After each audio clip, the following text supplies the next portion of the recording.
Good afternoon, Excellencies, distinguished guests, ladies and gentlemen. Allow me in the beginning to welcome you all at the joint side event organized by the Egyptian Ministry of Planning and Economic Development, the Ministry of Environment, and the Commercial International Bank of Egypt. As you all know, Egypt is among the countries most vulnerable to climate change in Africa, and facing multiple impacts from increasing temperature and rising sea levels to abrupt changes in precipitation and extreme weather events, posing significant risks to agriculture, to food security, water security, and potentially reversing hard-earned development gains. Therefore, Egypt has taken preemptive and proactive steps at the national level, as well as the multilateral framework towards mitigating and managing the climate risks at various levels, considering the prospective impact on biodiversity,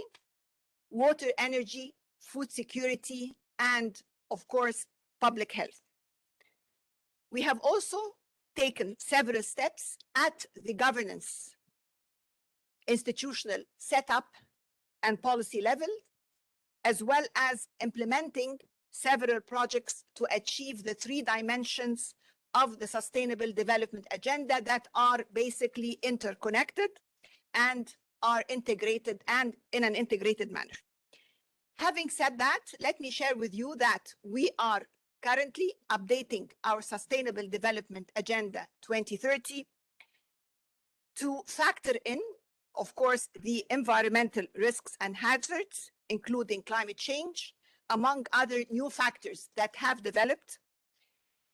Basically, the geopolitical developments, of course, the issue that Egypt facing, which is the increased population growth, and of course, water scarcity.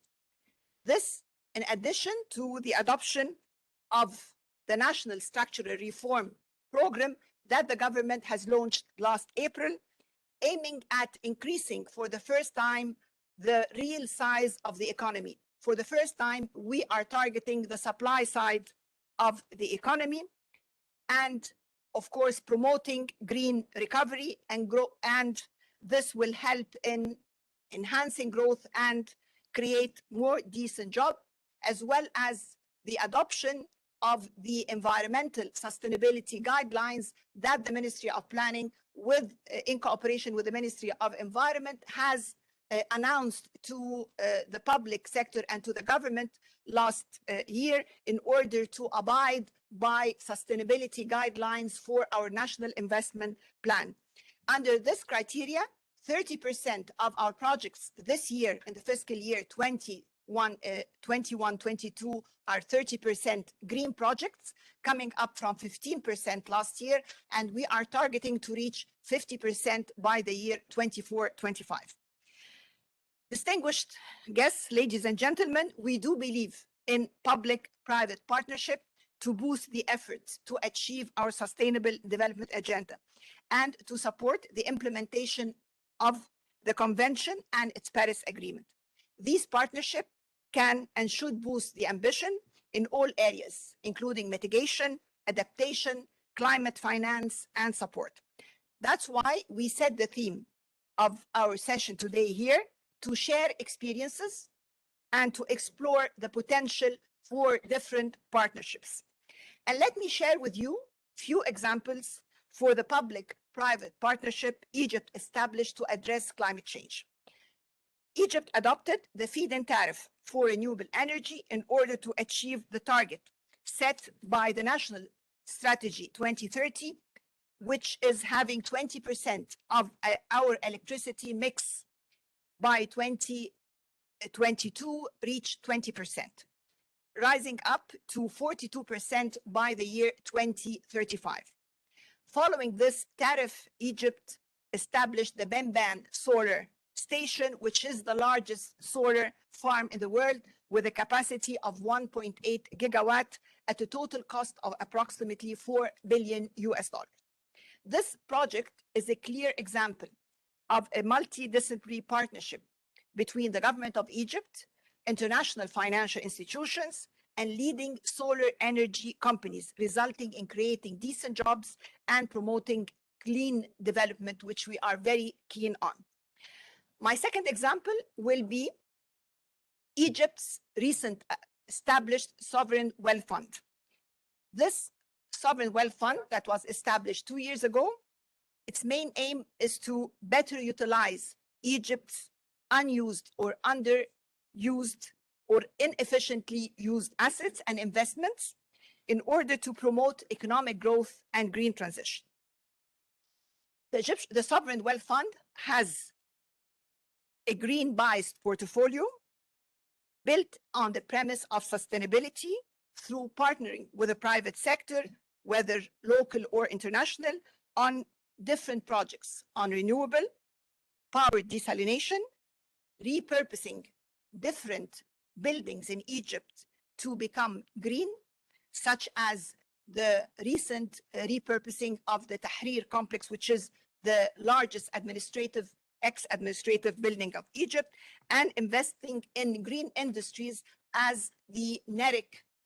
localization of National Egyptian Railway, which is electric green rolling stock. The fund has established recently a partnership with other private sector multinational companies to jointly develop a 50 to 100 megawatt of green hydrogen facility as feedstock for green ammonia production. The fund has also recently joined the initiative of One Planet Sovereign Wealth Fund initiative headed by President Macron, aiming at enhancing the state of play of the financial community's contribution to the objectives of the Paris Agreement, and also is a member of the Green Africa Sovereign Wealth Fund Investment Forum. Distinguished panelists, ladies and gentlemen, in addition to the responsibility of the developed countries to provide support in accordance with the principles and provisions of the Convention and its Paris Agreement, Africa and the Middle East are in most need for new public-private partnerships, not only to address the challenges of climate change, but also to put in place an integrated and comprehensive approach that ensures harmony between the global environmental agenda, whether in biodiversity, climate change, or combating desertification, and the wider context of achieving sustainable development and eradicating poverty through the implementation of Agenda 2030 and the Sustainable Development Goals. This should be done in a manner that is responsive to the needs of different countries in the region, enabling them to achieve sustainable development, inclusive growth, and create decent jobs. This should also take into account a very important parameter: the levels of external and internal debt for Africa and the Middle East, which has soared as a result of the pandemic. That's a crucial element that we should be taken into consideration. And this soaring of public debt, whether internal, domestic, or external, it limits further the ability of decision makers to raise their ambition, as I believe that raising the ambition depends on the support and the financial resources available. Distinguished panelists, ladies and gentlemen, I'm looking forward to our event today as a unique opportunity for a fruitful discussion, enhancing dialogue among relevant stakeholders and interested partners, sharing experiences, best practices, and lessons learned, besides exploring innovative tools and policies to mobilize additional resources, quantify and bridge gaps, and enhance access to climate finance. Thank you all to our dear panelists for joining this session, and thank you all for attending. And now I give the floor to my colleague, Dr. Dalia Abdelkader, to moderate the session. Thank you very much.